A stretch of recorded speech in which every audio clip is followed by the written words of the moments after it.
Graça e paz a todos, a todas. Uma alegria muito grande para mim, privilégio, poder participar desse retiro. Louvo a Deus pela Igreja do Nazareno, estamos em comunhão constante, os nazarenos, os metodistas livres. Então a gente tem um elo de amor, de ligação. O que nos une? Nós temos uma herança em comum. E nós temos uma mensagem. Uma mensagem que é cheia de esperança, que é de confiança no poder de Deus, no poder da graça. É fé no poder da graça de Deus para sobrepujar os efeitos do pecado. Porque Jesus Cristo veio para desfazer as obras do diabo. Ele veio como luz para espantar as trevas. E nós cremos nisso. Nós cremos que o Senhor Jesus Cristo não veio apenas conceder perdão para os pecados, mas purificação para os corações, vitória. Ele nos deu poder para sermos suas testemunhas, para andarmos como Ele andou, para sermos imitadores de Deus, imitadores de Cristo.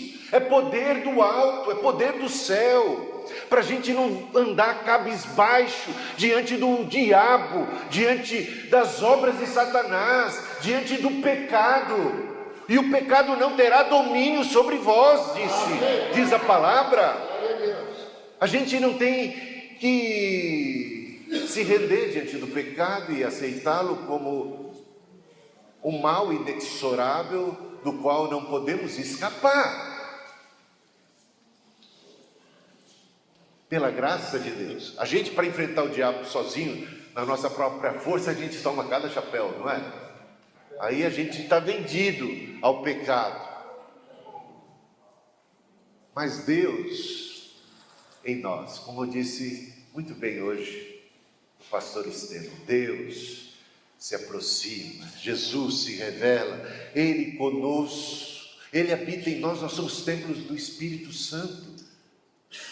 Temos autoridade, poder para pisar escorpiões, serpentes, sobre todo o domínio do mal. Eu via Satanás caindo como um relâmpago, disse Jesus.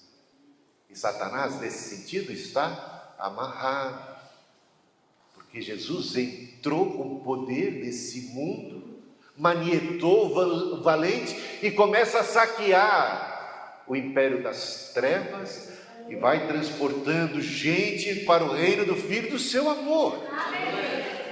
E o que o diabo pode fazer para impedir? Ele tenta, né? Mas ele não consegue. As portas do inferno não prevalecerão contra o avançar da igreja. É a igreja que avança sobre as cidadelas, as fortalezas do inferno. É a igreja que avança.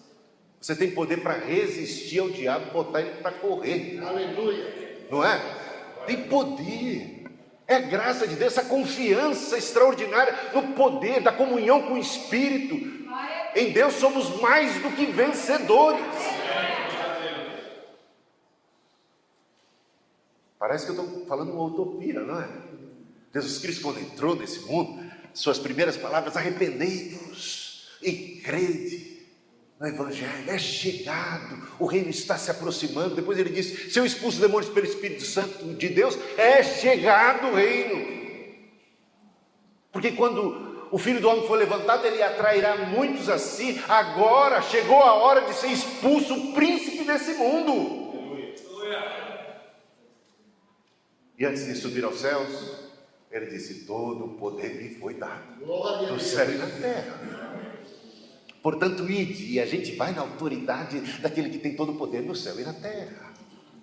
Então, vamos falar sobre aquela doutrina, aquela mensagem que nos é peculiar, que é o nosso grande legado. Nós amamos os nossos irmãos reformados.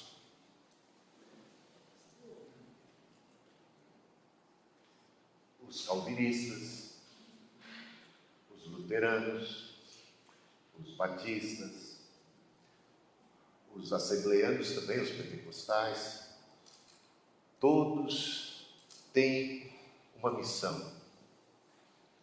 Agora, nós temos algo distinto. Nós interpretamos Romanos capítulo 7 de uma maneira diferente. Está entendendo? Não é? Nós não entendemos que Romanos capítulo 7 seja um retrato do crente. Essa é uma grande diferença. É disso que a gente vai falar um pouco aqui, sobre a doutrina da inteira santificação, sobre a perfeição cristã. Vamos conversar. 1 Pedro capítulo 2, versículo 24. Carregando ele mesmo em seu corpo sobre o madeiro os nossos pecados, para que nós, mortos para os pecados, vivamos para a justiça. Por suas chagas fostes sarados. Eu publiquei esse versículo, do jeito que está aí, no Facebook. Aí, uma pessoa reagiu entusiasmada a esse versículo. E a reação dela foi a seguinte: ela disse assim: glória a Deus, glória a Deus, que Ele habita em nós, mesmo sendo nós miseráveis pecadores. Aí é que a gente precisa conversar. Bom, mas o que é que o texto está dizendo aqui? Que nós somos e continuamos a ser miseráveis pecadores depois de convertidos? Mas não tem muita gente que pensa assim? Quanto crente que você conhece que continua a ensinar que mesmo depois de convertidos, a nossa sina segue sendo ser miseráveis pecadores vendidos ao pecado, cabisbaixos diante do diabo, de toda opressão? Tinha um senhor, quando eu era criança, tinha uma igreja metodista livre na rua de casa, e tinha um senhor muito piedoso, muito querido. Eu diria assim, um santo homem de Deus, na minha perspectiva infantil, olhando para ele, uma referência de santidade. E toda vez que ele orava, mas não tinha uma, que ele não orava pedindo perdão pela multidão dos seus pecados. Às vezes ele orava 2 vezes na escola dominical, uma no início e outra no final. No início ele pedia perdão pela multidão dos seus pecados. No final da escola dominical já estava ele pedindo novamente perdão pela multidão dos seus pecados, que provavelmente ele teria cometido desde a última oração, que ele já tinha pedido perdão. Então ele ficava pensando: como é que funciona isso? Eu sei que eu estou tocando num tema muito complicado. Muito complicado.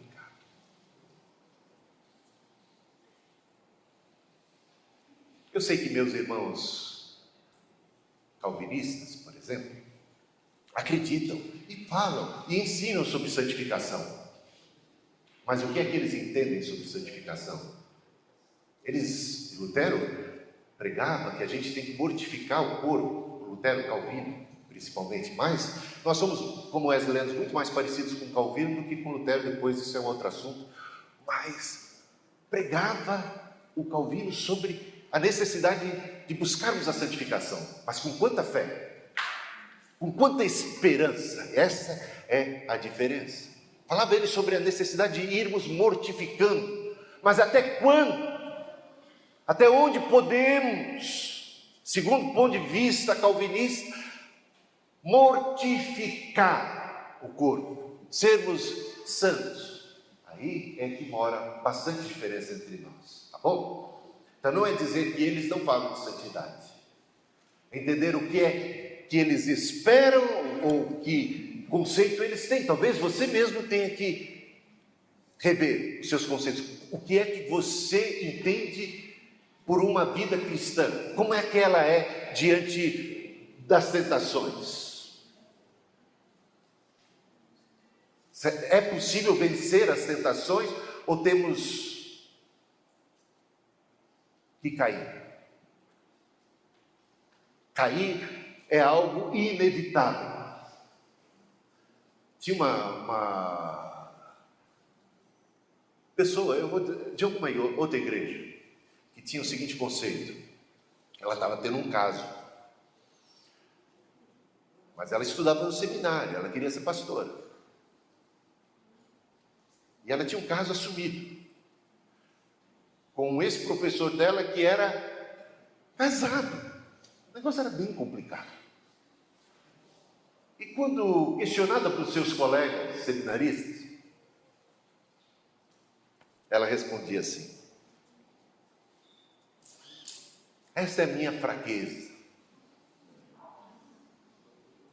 Todos nós temos as nossas fraquezas. E diante desta fraqueza, eu nada posso fazer. Essa é a minha constituição. Deus sabe, Deus compreende, Deus é misericordioso, Deus é bom, Deus entende. Eu continuo sendo templo do Espírito Santo, Ele me perdoa, Ele sabe que eu sou pecador. Não tenho o que fazer diante disso. Ou seja, essa é a minha sina, eu tenho que conviver com isso. Eu tenho que aceitar o fato de que eu sou uma pessoa pecadora mesmo. Que Deus habita em mim mesmo, eu ser uma miserável pecadora, como disse minha querida irmã no Facebook. Então, há um pessimismo por muitos, Lutero, Calvino, Agostinho, a respeito do pecado, vendo o pecado como algo inevitável, um mal inexorável. Tinha aquele cântico, né, que pelo menos na minha mocidade se cantava muito: tropeça aqui, cai acolá. E começa. A vida é assim mesmo, a gente tropeça, cai, não tem o que fazer, vai tropeçar e vai cair sempre, é normal. Essa é vida cristã normal, né? O máximo que conseguimos é pôr uma certa ordem no meio dessa bagunça do pecado e dessa vida miserável de ainda continuar escravo do pecado. O próximo slide, né? Aí eu vou mexer um pouco com os batistas. O Wesley admirava muito os batistas. Ele pegou muita coisa dos batistas. Os batistas, o que faziam no Reino Unido? Eles tentavam evangelizar os anglicanos, porque reconheciam que não era porque você tinha sido batizado, porque você se dizia crente, pertencia à igreja, que você era verdadeiramente convertido. Era necessário nascer de novo. E o Wesley achava, olha, eles têm razão. Eles têm razão. E o Wesley pregava a necessidade de arrependimento, o nascer de novo, não importa que a igreja que você está, você tem que se arrepender. Mas ele percebia uma contradição. Se exigia conversão e arrependimento para passar pelas águas do batismo, para ser batista, digamos assim, e depois relaxava, afrouxava a corda. Porque uma vez salvo para sempre. Está entendendo? Mesmo que um batista não quisesse dar a entender isso, acabava dando por conta desse conceito. Então eu não preciso me manter santificado, eu não tem aquela, sem santificação ninguém verá o céu. Não, uma vez salvo para sempre. Bom, Wesley então implicava nesse ponto aqui com nossos amigos batistas, por causa do perigo de conformismo, de acabar sendo crente Gabriel. Eu nasci assim, eu sou sempre assim, eu vou ser assim. Então vamos para Romanos 7, a diferença da interpretação de Lutero, Calvino, por exemplo, com Wesley. Romanos 7, dá uma olhadinha só. A partir do versículo 5. Porque quando vivíamos, é muito interessante observar isso, né? Olha lá. Quando vivíamos segundo as carnes, as paixões pecaminosas, postas em realce pela lei, operavam em nossos membros, a fim de frutificarem para a morte. Agora, porém, libertados da lei, estamos mortos para aquilo a que estávamos sujeitos, de modo que servimos em novidade de vida, de espírito, e não na caduquice da letra. Pode vir aqui para o próximo. Eu vou lendo aqui, porque eu acho que vai ficar mais fácil. Que diremos, pois? É a lei pecado? Eu vou já para aquela parte que está aqui sublinhada. Outrora, sem a lei, eu vivia. Agora, mas sobrevindo o preceito, reviveu o pecado, e eu morri. E o mandamento que me fora para a vida, verifiquei que esse mesmo se tornou para a morte. Porque o pecado, prevalecendo-se do mandamento, pelo mesmo mandamento me enganou e me matou. Por conseguinte, a lei é santa e o mandamento santo e justo e bom. Acaso o bom se me tornou em morte? De modo nenhum. Pelo contrário, o pecado, para revelar-se como pecado, por meio de uma coisa boa, causou-me a morte, a fim de que, pelo mandamento, se mostrasse sobremaneira maligno. Porque bem sabemos que a lei é espiritual. Eu, todavia, sou carnal, vendido à escravidão do pecado. Aí eles dizem, o apóstolo Paulo afirmou, ele é carnal, vendido à escravidão do pecado. Se o apóstolo Paulo é carnal e ainda continua vendido à escravidão do pecado, que dirá eu? Está entendendo a interpretação? Só que isso choca com o que ele falou no versículo 5, dizendo que isso era coisa do passado. Então quem é o Paulo aqui?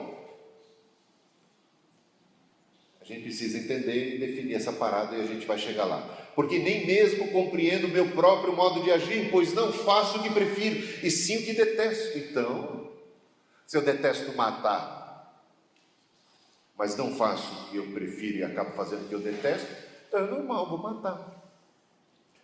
Se eu detesto cometer adultério, mas eu sou carnal, vendido ao pecado, e eu não faço o que eu quero, acabo fazendo o que eu detesto, mesmo sendo cristão, então eu vou cometer adultério. Então está certa aquela irmã que disse, não há o que fazer, eu sou uma vendida ao pecado, miserável mulher cristã que sou.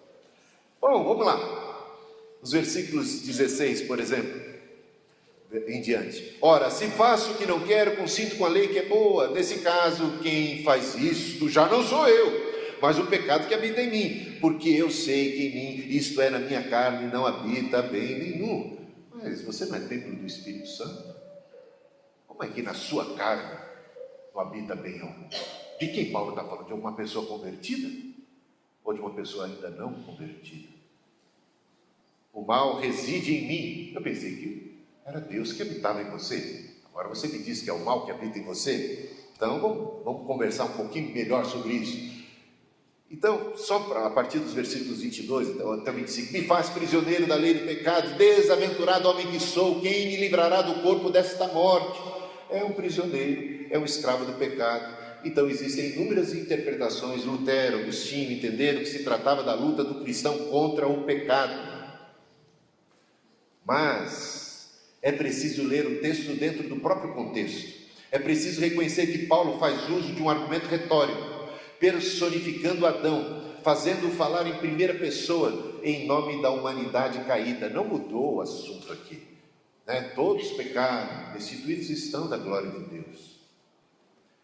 Razões, então, para concluir que o eu, em Romanos 7, se refere a Adão, como representante da humanidade caída, incluindo os judeus, que estão na lei sem Cristo. Vamos lá? Essas seriam as razões para que esse eu, de Romanos 7, seja interpretado como um eu adâmico, ou seja, da humanidade caída em pecado, vendida ao pecado. Romanos 7, então, ele não está introduzindo nada novo. Se você pegar o capítulo 5, se a gente tivesse tempo, a gente ia lá para o 3, depois para o 5, quando se fala, né, de que daria para você examinar isso com mais detalhes. Agora, veja o capítulo 7, versículo 9, que fala aí sobre esse alguém ter vivido uma época sem lei. Quem foi a única pessoa que viveu sem lei? É o Adão. A outra questão é, a descrição não diz respeito a Paulo. Por quê? É só contrastar o que está escrito e descrito em Romanos capítulo 7, esse eu de Romanos capítulo 7, com Filipenses capítulo 3, dos versículos 4 a 6. Não pode ser a mesma pessoa que está falando uma coisa e outra. E nem aos cristãos em geral. Porque dá uma lida aqui no próprio contexto de Romanos. Já no capítulo 6, o que é que nós aprendemos a respeito de nós em Cristo? Nós estamos crucificados juntamente com Cristo. já não vivemos mais a vida de pecado, já morremos para o pecado. O pecado não vai ter domínio sobre vós, é isso que a gente lê, e entra em Romanos capítulo 7, então agora não, agora o pecado tem domínio, você é o miserável homem que vive rendido diante do pecado. Calma aí, é uma coisa ou outra. Você acha que o apóstolo Paulo cai em contradição? Ele é tão assim, sem noção, que diz uma coisa, afirma categoricamente uma coisa, no capítulo 6, chega no capítulo 7, ele diz tudo. E diz que a nossa condição é a condição de alguém que quer fazer o bem, mas não faz, acaba fazendo o mal, porque está vendido, porque o mal habita em nós, porque somos escravos do pecado. Quando ele diz que nós já morremos, como vamos viver no pecado? Nós que já morremos para ele, isso é claro no capítulo 6. Bom, Romanos capítulo 7, dos versículos 14 a 25, está falando de todos os que estão em Adão, incluindo os judeus, que têm prazer na lei de Deus, mas estão fora de Cristo. Então, Romanos capítulo 7 é a continuação do argumento a respeito dos efeitos drásticos da queda de Adão. Bom, aqui tem o texto que Filipenses 3, né? De 4 a 6. Se alguém pensa que tem razões para confiar na carne, eu ainda mais, circuncidado no 8º dia, pertencente ao povo de Israel, da tribo de Benjamim, verdadeiro hebreu, quanto à lei fariseu, quanto ao zelo perseguidor da igreja, contra a justiça que há na lei, irrepreensível. Esse era o homem. Até mesmo antes de se converter, digamos assim, ele tinha uma atitude legalista e zelosa, né? Então não diz respeito aos cristãos, como a gente pode ver aqui, Romanos capítulo 7, Romanos capítulo 8, Romanos capítulo 6, do 7, versículos 5 e 6, quando diz vivíamos, éramos assim no passado, mas não mais agora. Bom, eu quero ver esse quadro do contraste. Em vermelho você tem Romanos capítulo 7, e em azul aqui, Romanos capítulo 6, e há um contraste. Quando vemos em Romanos 7, frases assim: sou carnal, vendido à escravidão do pecado, não faço o que prefiro e sim o que detesto, o pecado que habita em mim, porque eu sei que em mim, isto é, na minha carne, não habita bem nenhum, me faz prisioneiro da lei do pecado. Essa é a descrição desse homem em Romanos capítulo 7. No capítulo 6, a respeito do cristão, é dito o seguinte: e uma vez libertados do pecado, fostes feitos servos da justiça, para a santificação, porque quando eres escravos do pecado, coisa do passado, que resultado colhestes? Somente as coisas de que agora vos envergonhais. Agora, porém, libertados do pecado, transformados em servos de Deus, tendes o vosso fruto para a santificação e, por fim, a vida eterna. Aleluia!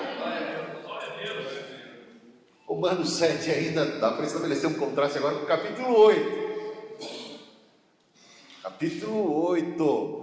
Gente, o capítulo 8 diz assim: mas em todas essas coisas somos mais do que vencedores.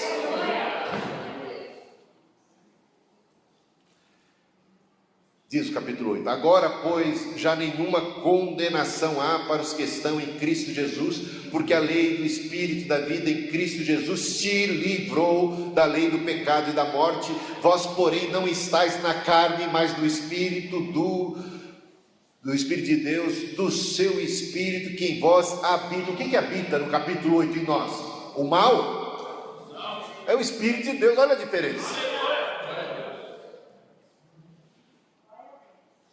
Conclusão dessa parte: é preciso reconhecer o argumento retórico e o contexto. Esse não é um texto autobiográfico do apóstolo Paulo, e nem se refere aos cristãos que não são escravos do pecado, nem podem ser. Paulo está encenando o papel de Adão em Romanos capítulo 7, principalmente nos versículos 7 em diante, né? Porque você viu muito bem, versículos 5 e 6 já deixam claro que o cristão não é assim. Dentro do capítulo 7 mesmo, vivíamos assim no passado, quando éramos assim, já não somos mais. Então, Romanos capítulo 7, do 14 ao 25, fala de todos os que estão em Adão, incluindo os judeus, que até têm prazer na lei de Deus, mas estão fora de Cristo. Claro que tudo isso é visto de uma perspectiva cristã. É assim que Paulo vê todos os que estão no mundo sem Cristo. Na prática, o que significa ser santificado? Que grau de santificação podemos alcançar? É uma boa conversa com nossos irmãos de outras confissões cristãs, evangélicas. Qual é o grau? Até onde podemos chegar? Não é? Como se dá a santificação? Qual é o processo? Tem alguma crise que nos potencializa? É um processo constante? O que a gente pode esperar disso? Até onde é responsabilidade de Deus? E até onde é responsabilidade nossa? Tem um sinergismo aí? Ou a gente pode esperar de braços cruzados que Deus vai fazer tudo? Não é? Como é que esse negócio funciona? A grande e a maior contribuição teológica de John Wesley foi essa aqui. A sua ênfase sobre a importância da obra de Cristo em nós, e não apenas a favor da gente, de nós. Não apenas o que Ele fez por nós. Não apenas justificação, mas transformação, um novo coração, a mente de Cristo, uma nova vida, poder, Deus em nós, e a confiança, né? Aí entra, eu destaquei essas frases de Theodore Randall. Ele diz o seguinte: a maior força da doutrina wesleyana da perfeição cristã talvez esteja em sua habilidade de mobilizar os crentes a buscar um futuro mais perfeito que supere o presente. Pois mesmo estando consciente das forças do mal, Wesley não as considerava consequências inevitáveis do pecado original, mas exatamente aquilo que podia e devia ser vencido. Wesley se deparou, por exemplo, com a escravidão, um mal milenar nos seus dias. E Wesley não se conformou. O status quo não tem a última palavra. Ele encara o mal, e o mal não precisa ser só o mal na nossa vida, uma coisa, um pecado. Pode ser um mal social, uma praga que está infestando e que infesta a nossa sociedade brasileira, que é a corrupção, que é esse jeitinho. Do lado mais negativo possível do jeitinho. Tem até um jeitinho bom. A gente somos brasileiros, o que fazer? É assim. Não é? A gente não precisa olhar isso e ficar, digamos assim, aceitando isso como normal. O poder de Deus, a semente do reino entrou nesse mundo, entrou para valer. Jesus é aquela luz que quando vem ao mundo ilumina todo homem. E tira, a luz expulsa as trevas. Aí, ele encarou o mal da escravidão. Desde que o mundo se entende por jeito que a gente conhece a história, tem escravidão no mundo. E ele falou assim: isso não está certo, isso precisa acabar. Isso pode acabar, isso deve acabar, e a começar em nós. Vamos reformar a nação, vamos começar reformando a igreja. O açúcar, produto de mão de obra escrava, não será consumido por nós, metodistas. Começou por aí. E a sua pregação: nenhum metodista terá escravos. Foi o primeiro movimento, primeira igreja, se podemos chamar de igreja naquele momento, né? Primeiro movimento, primeiro grupo a não aceitar como normal a escravidão. Não nos beneficiaremos da escravidão. Essa maneira de ver o mal e falar assim: o mal precisa cair. O mal não pode subsistir. Jesus Cristo veio para desfazer o mal, e a gente encara o mal, e a gente repreende o diabo, e a gente resiste ao diabo, e a gente bota ele para correr. Essa é a ideia. Essa é uma confiança, gente. Essa é uma confiança no poder da graça. Porque se o primeiro Adão trouxe tamanha desgraça humana, e Wesley concorda com Agostinho, concorda com Calvino, concorda com Lutero, na doutrina da depravação total. A diferença é que um segundo Adão veio. E onde abundou o pecado, superabundou a graça, não apenas para perdoar, mas para desfazer, para curar, para sermos sarados. Então a inteira santificação definindo, a regeneração, ela marca o início da santificação, da inteira santificação. A inteira santificação é uma obra do Espírito, onde o coração seria totalmente liberto da rebelião, para amar a Deus e aos outros. Frases de Wesley, Uma morte total para o pecado e uma plena renovação no amor e na imagem de Deus, de modo a regozijar-se e a orar sem cessar e em tudo dar graças. Eu acho, tem gente que faz diferença, mas eu não consigo fazer diferença entre inteira santificação e perfeição cristã. Para mim é tudo sinônimo, Então, se alguém consegue fazer essas distinções, depois me ajuda mais. Para mim, eu coloco aqui tudo a mesma coisa. Inteira santificação e perfeição cristã, quando eu falar uma coisa, eu estou falando da outra. Para mim é isto. A fé que atua pelo amor é o comprimento, a largura, a profundidade e a altura da perfeição cristã. Essa é a definição clássica que Wesley dava para a perfeição cristã.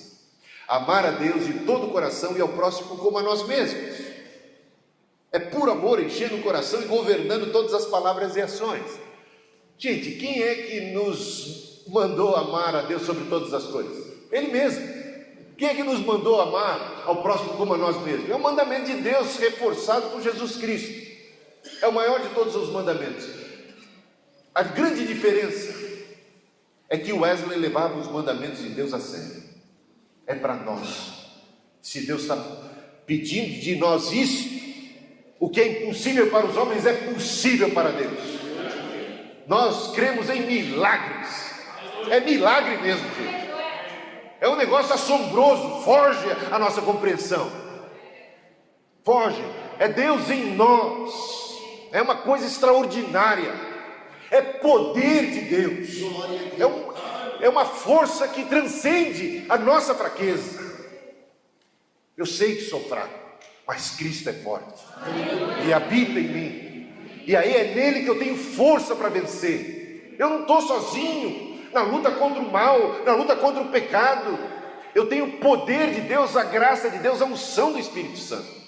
Vocês sabem que os pentecostais originalmente, os Assembleias de Deus, eles vêm de uma origem wesleyana. Rua Azusa era um antigo templo metodista. O William Seymour era um obreiro metodista, e eles conservaram muito, a princípio, aquela ênfase na inteira santificação. Tanto é verdade que eles passaram a chamar o batismo do Espírito Santo de terceira bênção. E, olha, não sei se vocês sabem disso, uma outra coisa que eles diziam assim: para ter a terceira bênção tem que ter a segunda. Isso é muito curioso isso. Eles falam, não pode ter a terceira se não tiver a segunda. Primeiro a casa tem que estar limpa, depois Jesus encher. Era por aí que caminhava. Depois, é claro, houve tantas outras influências e eles foram se afastando daquilo que era o princípio, E hoje temos esperança de que possam rever e se aproximar disso que nós estamos falando aqui. Ter mais fé no poder da graça de Deus para dar vitória para a gente sobre o pecado. Para Wesley, o mandamento de amar a Deus sobre todas as coisas e ao próximo como a si mesmo é uma meta alcançável em vida pelo poder do seu precioso Espírito que nos enche a mente e o coração. Podemos batalhar com esperança contra o pecado. Glória a Deus. Agora, o que ela não é? Por isso que Wesley escreveu aquele livro sobre a perfeição cristã, né? Para definir, porque senão vai dar a ideia de que ele está falando de um perfeccionismo angelical, até do Éden, que não é bem por aí. Não significa a libertação de todos os efeitos e da presença do pecado, algo que só alcançaremos na eternidade. Palavras de quem? De Wesley. Mesmo aqueles que desfrutam do mais íntimo caminhar com Deus ainda possuem muitas imperfeições em consequência da queda e seguem diariamente dependendo dos méritos do sangue de Cristo e precisam sinceramente orar pedindo perdão de seus pecados, pois nem o amor e nem a unção do Espírito nos tornam infalíveis. Não existe nenhum nível de perfeição que não admita um contínuo crescimento. A perfeição cristã, então, segundo Wesley, existe porque ela é frequentemente mencionada nas Escrituras. Ela não se alcança tão cedo como a justificação, porque as pessoas justificadas estão em marcha para a perfeição, como encontramos lá em Hebreus 6:1. Ela não vem tão tarde também quanto a morte, porque Paulo fala de homens vivos que eram perfeitos, exatamente naquele texto. Não que eu tenha ainda alcançado a perfeição, coisa fácil, deixando as coisas para trás, fica um rumo para o alto. Agora, mais adiante, nós que somos perfeitos, então há um sentido em que podemos alcançar tal perfeição, ainda em vida. Ela não torna o homem infalível, ela vem a ser perfeito amor. 1 João 4,18. O amor é a essência da santidade, suas propriedades são regozijar-se sobremodo, orar sem cessar, em tudo dar graças. 1 Tessalonicenses 5,16, ela é suscetível de aperfeiçoamento, ela é suscetível a falhas e pode perder-se, ela é seguida e precedida por constante obra gradual do Espírito em nós, para aperfeiçoamento. Tem-se operado mudança instantânea em alguns crentes, mas em alguns essa mudança não foi instantânea. Então, Wesley, aí tem um quadrilátero wesleyano, né? Que ele levava em consideração a experiência, ele observador, e ele ficava fazendo pesquisa. Como é que essa santificação se processa em sua vida?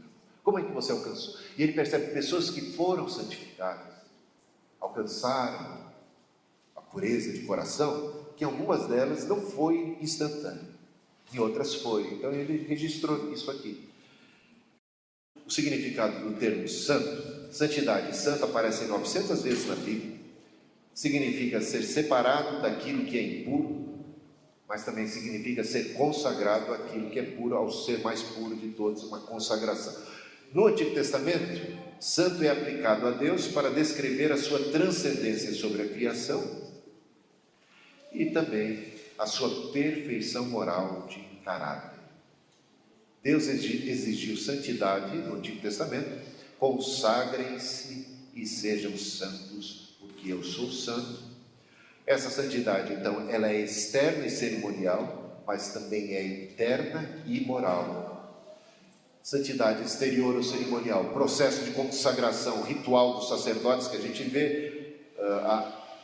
Pegar o livro de Levíticos e observar o zelo que você tinha que ter, a pureza de cada objeto, o tratamento, a pureza do sacerdote diante de Deus, isso mostra alguma coisa para nós pastores, hein?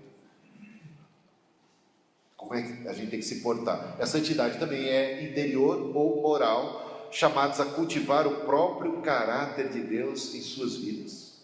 E o Salmo 15: Senhor, quem entrará no teu santuário para te adorar? E ali tem as qualificações. E essas qualificações são de caráter, de santidade real, de vitória sobre o pecado, de mãos limpas, de coração puro. Amém? Por hoje é só, pessoal. Glória a Deus. Glória a Deus.